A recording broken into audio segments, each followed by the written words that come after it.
আসসালামু আলাইকুম রহমতুল্লাহ বারাকাতু। সুপ্রিয় দর্শক শ্রোতা, স্বামী স্ত্রীর কাছ থেকে দীর্ঘদিন দূরে থাকলে স্বামীর মেজাজ স্ত্রীর মেজাজ খিটখিটে হয়ে যায়, যার ফলে দুজনের মধ্যে ঝগড়া সৃষ্টি হয়।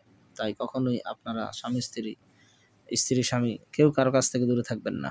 অনেক সময় অনেক স্ত্রী লোক স্বামীকে রেখে বাপের বাড়িতে বেড়াতে যায়, আবার চাকরিতে যায় এবং বিভিন্ন রকমের ভ্রমণে যায়। আবার স্বামীগণ স্ত্রীকে ফেলে তাবলিগে যায় বা এরকম চাকরিতে যায়, বিদেশে যায়।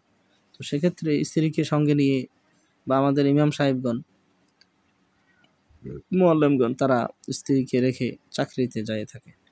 তো সেক্ষেত্রে মাতা-পিতার খেদমতের উদ্দেশ্য হলে ভালো কথা, কিন্তু চেষ্টা করা যে যদি ছোট ভাই বোন থাকে তাহলে তারা মাতা-পিতার খেদমত করবে, আর স্ত্রীকে সঙ্গে রাখার চেষ্টা করা।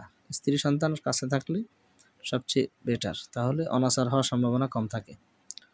তো এই জন্য স্বামী স্ত্রীর মধ্যে যদি মনোমালিন্য হয় কোনো বিষয় নিয়ে, মেজাজ কড়া হয়ে যায়, তাহলে সাথে সাথেই উভয়কে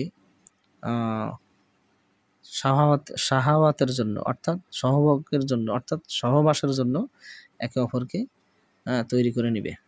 তাহলেই উভয়ের মধ্যে মনোমালিন্য পুরোই কমে যাবে। বেশিরভাগ সময়ে সহবাস দেরিতে হলে মেজাজ কড়া হয়ে যায়, বিভিন্ন দোষ সামনে আসে, শয়তান বিভিন্ন রকমের দোষ সামনে আনে, আরো ভেজাল সৃষ্টি করার চেষ্টা করে। তো এই জন্য ভেজাল যাতে না হয় সেজন্য দ্রুত পদক্ষেপ নিতে হবে। আল্লাহ হাফেজ।